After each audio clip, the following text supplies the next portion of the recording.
শাহজালালে ৩.৫ ঘণ্টা করে বন্ধ থাকবে উড্ডয়ন অবতরণ।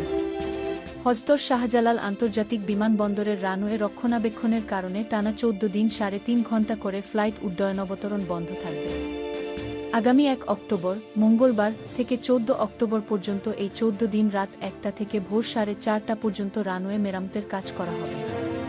এজন্য ওই ৩.৫ ঘণ্টা ফ্লাইট উড্ডয়ন অবতরণ বন্ধ থাকবে বলে জানিয়েছে বিমানবন্দর কর্তৃপক্ষ।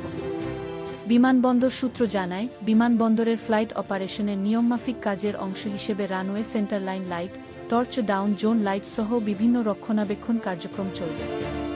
এতে ১ অক্টোবর থেকে টানা ৪ দিন নির্দিষ্ট সময়ে রানওয়ের কার্যক্রম ও ফ্লাইট অপারেশন সাময়িকভাবে বিরত থাকবে। এজন্য মেরামতকালীন সময়ে বিমানবন্দরের সব ফ্লাইটের অবতরণ ও উড্ডয়ন কার্যক্রম সাময়িকভাবে স্থগিত থাকবে। ফলে ফ্লাইট সূচিতে পরিবর্তন হওয়ার সম্ভাবনা রয়েছে। হজরত শাহজালাল আন্তর্জাতিক বিমানবন্দরের নির্বাহী পরিচালক গ্রুপ ক্যাপ্টেন কামরুল ইসলাম জানিয়েছেন, রক্ষণাবেক্ষণের জন্য রানওয়ে কার্যক্রম সাময়িক বন্ধের বিষয়টি এরই মধ্যে সংশ্লিষ্ট সব এয়ারলাইন্স ও সংস্থাকে জানাতে নোটাম জারি করা হয়েছে।